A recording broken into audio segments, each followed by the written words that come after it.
Hi guys, welcome on our YouTube channel Simran's commerce hub. कैसे हैं आप सभी? आई होप एंड विश की सभी बहुत अच्छे हैं।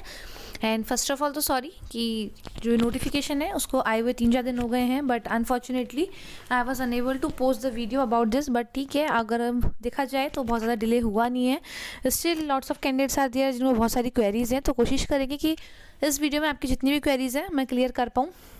सो मैं सिमरन अग्रवाल, यहाँ पर हम बात करते हैं चैनल पर जितनी भी गवर्नमेंट यूनिवर्सिटी हैं राजस्थान की, उनके पीएचडी नोटिफिकेशंस के बारे में, पीएचडी अपडेट्स के बारे में, इसी के साथ आपकी अपकमिंग आरपीएस असिस्टेंट प्रोफेसर भर्ती जिसके बारे में नेक्स्ट वीडियो रहेगी। और वहाँ पर बहुत सारे कन्फ्यूजन्स कैंडिडेट्स को हैं, तो वो सारे क्लियर मैं करूँगी। बट उसके लिए जो भी कैंडिडेट्स गाइस चैनल पर नए हैं, चैनल को सब्सक्राइब कर लीजिए, साथ में बेल आइकन भी प्रेस कर लेना, क्योंकि बहुत सारे अपडेट्स हैं जो मैं ऑलरेडी चैनल पर अपलोड कर देती हूँ, बट कैंडिडेट मुझसे बार बार पूछते रहते हैं। तो उससे बेटर है कि गाइस आप उसको सब्सक्राइब करके नोटिफिकेशन का जो आइकन है उसको भी प्रेस कर लें, ताकि आपको जितने भी नोटिफिकेशन है वो टाइम टू टाइम मिलते रहें और कोई भी डिले ना हो। इसी के साथ you may join on Telegram, WhatsApp और इंस्टाग्राम फॉर द अपडेट्स। अब हम बात करते हैं university of Kota. First of all तो मैं आपको बता दूं गाइज, यहाँ पर हम जो यूनिवर्सिटी ऑफ कोटा है ये गवर्नमेंट यूनिवर्सिटी है। ये भी क्वेरी आई थी कि मैम ये गवर्नमेंट यूनिवर्सिटी है या फिर प्राइवेट, तो मैं आपको बता दूं यहाँ पर जो यूनिवर्सिटी है ये गवर्नमेंट यूनिवर्सिटी है। और यहाँ पर आपका क्या है, नोटिफिकेशन पीएचडी का आया है। इससे पहले हम बात कर चुके हैं जेएनयू, ठीक है, उसका जो नोटिफिकेशन था आपका आकर एग्ज़ाम लगकर सब कुछ हो चुका था। बट इसका जो आपका मेरिट लिस्ट है वो आपको पता ही है, मैंने पहले भी वीडियो में बताया है। जेएनयू के जब पीजी के रिजल्ट्स आ जाएंगे उसके बाद इसकी फाइनल मेरिट लिस्ट आएगी।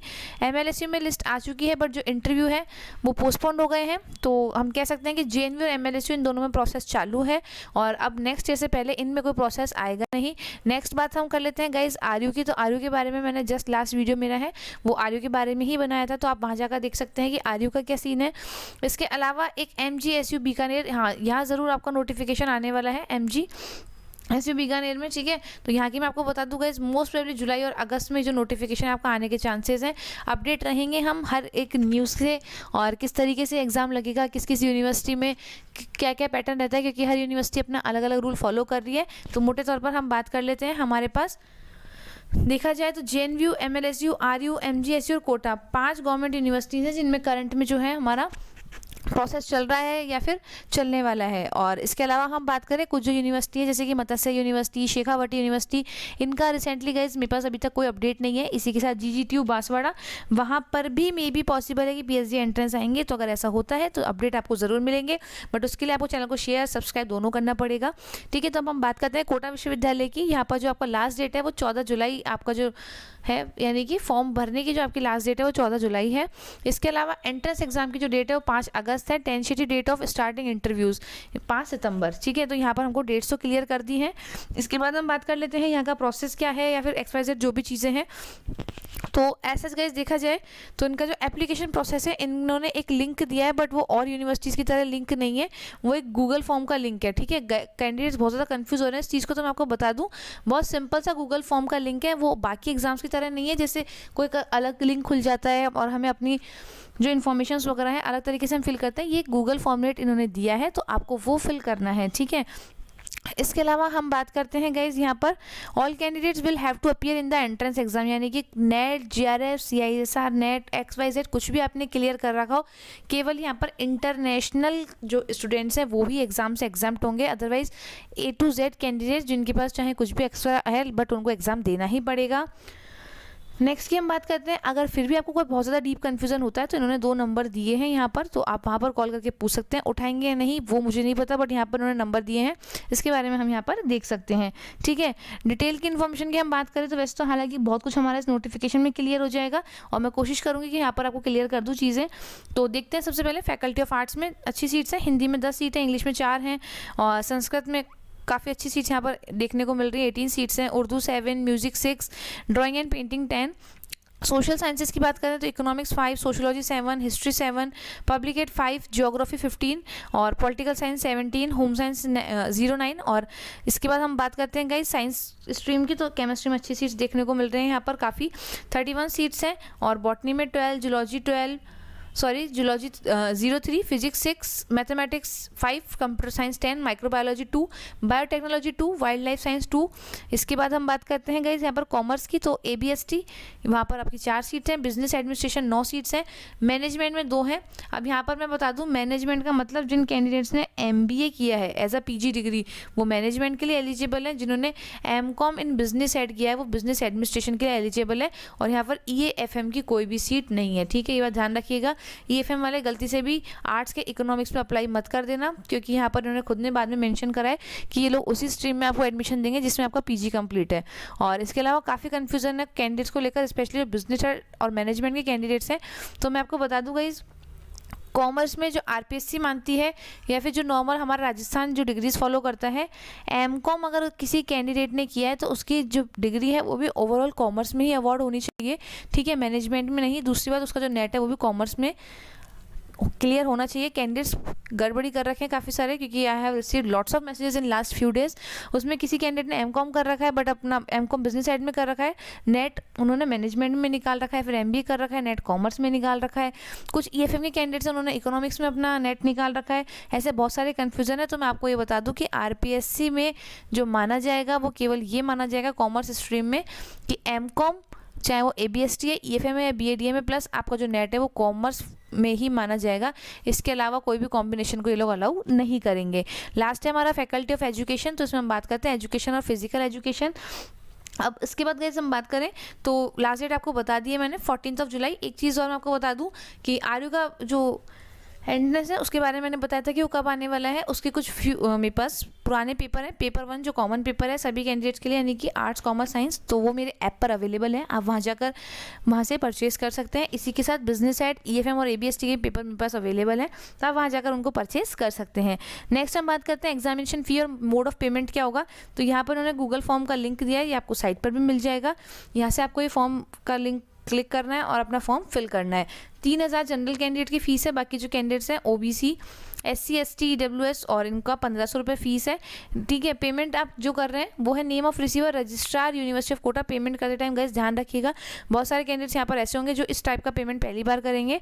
और अकाउंट नंबर इन्होंने दे रखा है, bank name union bank of India और IFSC, ठीक है। Candidate will have to upload the transaction receipt, यानी कि आपको जो ट्रांजेक्शन की रिसिप्ट है वो अपलोड करनी है।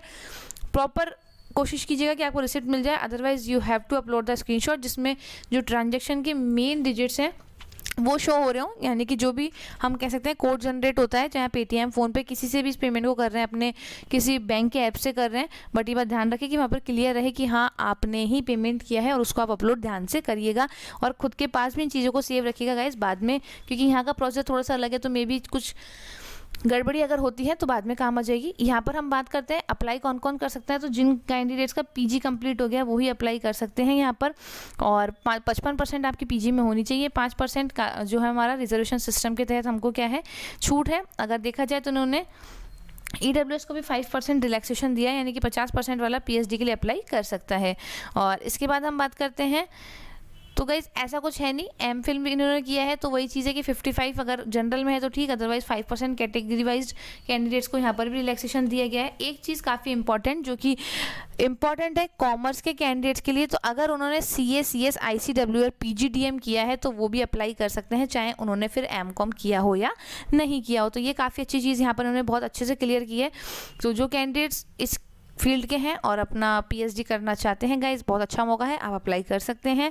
नेक्स्ट हम बात करते हैं, in addition to the educational qualification mention 1st to 4th the applicant shall prove the following to the satisfaction of the DRC और SRC, यानी कि आपको जो भी चीज़ें हैं वो जो बाद में मीटिंग वगैरह होगी वहाँ पर क्लियर करनी पड़ेगी।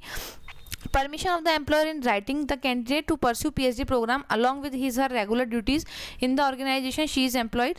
और इसी के साथ certificate issued by the employer to allow him her to fulfill the residential requirement during coursework and contact days with supervisor after completion of the coursework as notified by the, यानी कि अगर कुछ कैंडिडेट जॉब वगैरह में है तो वहाँ पर उनको क्लियर करना पड़ेगा कि कितने दिन की आपको स्टार्टिंग में छुट्टी चाहिए होगी, क्या क्या ड्यूटीज़ आप अपने ऑफिस वगैरह में निभा रहे हैं, ताकि आप PhD किस तरीके से फॉलोअप कर पाते हैं, अपने गाइड से कितना टाइम आपको रहेगा, तो ये सारी चीज़ें वो लोग मांगेंगे। ये जो फॉर्मेलिटीज़ हैं वो भी आपको टाइम पे क्लियर करनी पड़ेगी। एक क्वेश्चन ये भी होता है कि मैम हम गवर्नमेंट एम्प्लॉय हैं, क्या हम पीएचडी कर सकते हैं। बिल्कुल आप पीएचडी कर सकते हैं, डिपेंड करता है कि आपकी जो यूनिवर्सिटी है, आपकी जो गाइड है वो आपके साथ कितना कोऑपरेट कर रहे हैं। बट हाँ, थोड़ा बहुत स्टार्टिंग में ऑफ लेना पड़ता है कोर्स वगैरह में, उसके बाद ईजिली आपकी पीएचडी रन हो सकती है, उसमें कोई भी दिक्कत नहीं होती। प्रोसीजर फॉर एडमिशन की बात करें तो हम फॉर्म फिल करेंगे, फिर हमारा एग्जाम लगेगा। एग्जाम 5 अगस्त को डिसाइडेड है। 100 ऑब्जेक्टिव टाइप क्वेश्चन आएंगे, 50 क्वेश्चन होंगे आपके रिसर्च मेथोडोलॉजी से रिलेटेड और 50 क्वेश्चन होंगे आपके सब्जेक्ट वाइज। इसके सिलेबस की हम बात करें तो साइट पर अवेलेबल है, अदरवाइज फिर भी अगर आपको लगता है कि मैम हमें नहीं मिल रहा तो I will upload on my Telegram channel, तो जिसका लिंक मैं डिस्क्रिप्शन में अवेलेबल करवा रही हूँ, आप जाइए और वहाँ से देख सकते हैं। ठीक है, इसके बाद हम बात कर लेते हैं यहाँ पर नेगेटिव मार्किंग में के बारे में। इन्होंने गाइस ऐसा कुछ यहाँ पर स्टिल दिया नहीं है। ठीक है, तो ऑब्वियसली बात है कि अगर दिया नहीं है तो होगी भी नहीं। और इसमें हम बात करते हैं आपका रिसर्च मेथोडोलॉजी, तो 5 ही यूनिट है 10 यूनिट की जगह, और जो 5 यूनिट है वो नेट की तरह है। बाकी डिफरेंट सब्जेक्ट्स का डिफरेंट सिलेबस है जो कि साइट पर अवेलेबल है। और इसके अलावा यहाँ पर इन्होंने 50% पासिंग क्राइटेरिया किया है, मतलब आपको 50% मार्क्स लेकर आने इंटरव्यू में एलिजिबल होने के लिए। इसके बाद भी इन्होंने कहा है कि 50% के बाद भी ये लोग मेरिट निकाल सकते हैं और इंटरव्यू के लिए कैंडिडेट्स को बुला सकते हैं। ऑब्वियस सी बात है ना कि कंपटीशन इतना ज़्यादा है, बहुत सारे कैंडिडेट्स अगर अप्लाई करते हैं तो कितनों को बुलाएंगे वो। तो अगर एडवोकेट नंबर ऑफ कैंडिडेट्स मिल जाते हैं तब तो बढ़िया, और बहुत ज़्यादा मिलते हैं तो हो सकता है वो कट ऑफ भी निकाल दें। और उस चीज़ में भी 5% रिलैक्सेशन, यानी कि जो रिजर्व कैटेगरी है वो लोग 45% लाकर भी इंटरव्यू के लिए एलिजिबल हो सकते हैं। पेपर एक ही होगा, ध्यान रखिएगा, उसी में आपके 100 क्वेश्चंस आएंगे। पेपर की डेट फिक्स है 5 अगस्त। Still you are in the June, you have 1 month to complete your syllabus मैं अवेलेबल करवा दूंगी। इसके साथ आप प्रैक्टिस के लिए जो और यूनिवर्सिटीज़ के पेपर वगैरह हैं उनको सॉल्व कीजिए। और बिजनेस एड के कैंडिडेट्स के लिए मैं बहुत जल्दी जो सिलेबस है प्रॉपर आरयू वाला उसके नोट्स अवेलेबल करवा रही हूँ मेरे ऐप पर, और उसमें से काफ़ी सारे टॉपिक कोटा यूनिवर्सिटी में मिलते हैं, तो कैंडिडेट्स मुझसे इस चीज़ के लिए कॉन्टेक्ट कर सकते हैं।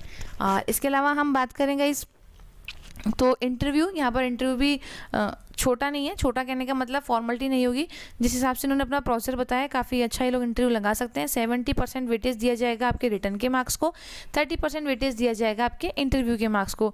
रही बात, कुछ कैंडिडेट्स का मैसेज आया था कि ma'am EWS OBC certificate in सब का क्या करना है, तो OBC certificate as per my knowledge last 6 month का वैलिड माना जाता है, तो आप लोग कोशिश करेंगे वो बनवा लें। और EWS के लिए हालांकि लास्ट ईयर गवर्नमेंट ने अमेंडमेंट निकाला था कि अगर आपने एक बार बनवा लिया है तो 3 साल तक आप एफिडेविट के साथ उसको सबमिट करवा सकते हैं। ठीक है, तो इसके अलावा मुझे लगता नहीं है ऐसा कुछ है बहुत ज़्यादा बताने लायक। जो मेन बातें थी वो मैंने सारी बता दी हैं। इसके अलावा हम एक चीज़ और देख सकते हैं गाइज, वो है हमारा फीस स्ट्रक्चर यहाँ का। तो फीस स्ट्रक्चर के बारे में हम यहाँ पर बात कर लेते हैं। करंट और रिवाइज, तो जो अब फॉलो हो रहा है वो रिवाइज वाला है। एंट्रेंस है आपकी तो 3000 फीस लग रही है जनरल और OBC की, बाकी रिमेनिंग कैटेगरी की 1500। कोर्स वर्क की फ़ीस की हम बात करते हैं, साइंस की फैकल्टी के लिए 10,000 है, आर्ट्स और कॉमर्स के लिए 8,000 है। चार्जेस ऑफ रजिस्ट्रेशन फॉर्म तो 500 रुपये। रजिस्ट्रेशन फ़ी इंडियन स्टूडेंट की बात करें तो 7,000 रुपये है, और फॉरेन जो कैंडिडेट है उनकी बात करें तो 12,000। ठीक है, और इसके बाद हम बात करते हैं उसमें भी SAARC country without SAARC countries की यहाँ पर ये बात कर रखी है। एक्सटेंशन आप लेते हैं, एक्सटेंशन का मतलब है यहाँ पर यानी कि 3 साल तक PhD होती है, आप 3 साल तक तो रेगुलर रह ही सकते हैं, उसके बाद अगर आप एक्सटेंशन लेते हैं तो पर ईयर 10,000 फीस लगेगी। और इसके अलावा हम बात करें तो शायद न्यू रूल में तो ये 2.5 ईयर की रह गई, आप चाहें तो 2.5 ईयर में अपनी PhD कंप्लीट कर सकते हैं। थीसिस सबमिशन की जो फीस है वो 20,000 है। थीसिस रीसबमिशन फीस, कुछ इशू आता है अभी थीसिस में तो 10,000 है। सेकेंड वाइवा वॉक एग्जामिनेशन तो 10,000। यूनिवर्सिटी डेवलपमेंट फीस 1 टाइम लगेगी आपकी तो 2,000। इसके अलावा एज सच इन्होंने कुछ दिया नहीं है। और यहाँ पर हम बात कर लेते हैं, कुछ चीज़ें और दे रखी हैं। तो ट्यूशन फ़ी है for research centre so 3,000 per year. देखा जाए तो जो कोटा यूनिवर्सिटी है काफ़ी सस्ती है, जिस अकॉर्डिंग इनका फ़ीस स्ट्रक्चर है, हम इसको महंगा कहीं भी नहीं कह सकते। Library fee for research centre तो 2,000, कॉशन मनी लोग रखेंगे बट रिटर्न कर देंगे। अदर के लिए 1,000, और laboratory fee for practical subjects for research centre तो 5,000 यहाँ पर। कुल मिला के गाइस अगर देखा जाए तो बहुत सस्ती है कोटा यूनिवर्सिटी, और जिन कैंडिडेट्स पर JRF हो तो सोने पर सुहागा वाली चीज़ उनके साथ हो जाएगी, क्योंकि इतनी तो फीस नहीं लगेगी जितना उनको अमाउंट वहाँ पर अवॉर्ड हो जाएगा।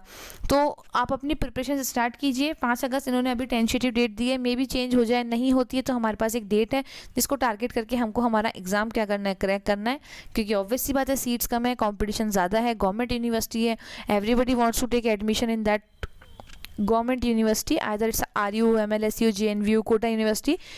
ठीक है, अगर बहुत कम स्पेसिफिक लोग हैं जो किसी एक पर्टिकुलर यूनिवर्सिटी के पीछे हैं, अदरवाइज उनको कोई भी गवर्नमेंट यूनिवर्सिटी मिलनी चाहिए, वो लोग फाइट कर रहे हैं। इसी के साथ जो प्राइवेट कुछ टॉप यूनिवर्सिटीज़ हैं उनके भी नोटिफिकेशंस मैं पोस्ट करती रहती हूँ मेरे टेलीग्राम चैनल पर, साथ साथ व्हाट्सएप पर, तो आप वहाँ पर मेरे साथ जुड़ सकते हैं। लिंक और फ़ोन नंबर दोनों मैंने डिस्क्रिप्शन में अवेलेबल करवा दिए हैं। इसी के साथ गाइस कुछ भी इशू रहता है तो आप comment section is open for you. Channel को याद से दोस्तों के साथ शेयर करना ना भूलें। आपके लिए काफ़ी सारा कंटेंट मेरे ऐप पर है तो आप वहाँ जाकर देख सकते हैं, specially currently dedicated to PhD entrance students and soon to be RPSC assistant professor business administration. I am launching my course as soon as possible. I am not deciding और not telling any specific date here, but yes I will bring it as soon as possible, because जल्दी ही notification आने पर है and I don't want कि हमारे जो students हमारे साथ इन फ्यूचर जुड़ेंगे उनका कोई भी नुकसान हो। तो मैं खुद कोशिश कर रही हूँ जल्दी से जल्दी आपके लिए वो कोर्स लेकर आ पाऊँ ताकि आप लोगों की स्टडीज़ टाइम पर स्टार्ट हो पाएँ। बट ठीक है, जब तक अपना राजस्थान जीके स्टार्ट कीजिए।